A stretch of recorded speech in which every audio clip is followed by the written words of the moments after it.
जलालपुर पीरवाला में कुर्बानी के जानवरों की खरीद और फरोख्त के लिए सेल पॉइंट पर महकमा लाइवस्टॉक की तरफ से मुफ्त वेटरनरी सर्विस कैंप लगा दिया गया है। इस सिलसिले में महकमा लाइवस्टॉक की टीमें 2 शिफ्टों में काम कर रही हैं और सेल पॉइंट पर लाए गए जानवरों में मुफ्त चिट्टा मार स्प्रे, फौरी मुफ्त इलाज मालजा और कुर्बानी के मादा जानवरों की मुफ्त हमल टेस्ट की सर्विस मुहैया की जा रही है।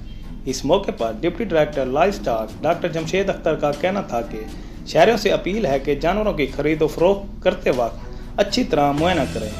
ख्याल रखें कि जानवरों की खाल कान टांगों के दरमियान चिचड़ न हो। अगर जानवरों के जिस्म पर चिचड़ हो तो फौरी तौर पर इस कैंप पर अपने जानवरों को चिचड़ मार स्प्रे जरूर करवाएं। कैमरा टीम के साथ इम्तियाज सोपू, VSP न्यूज़, जलालपुर पीरवाला।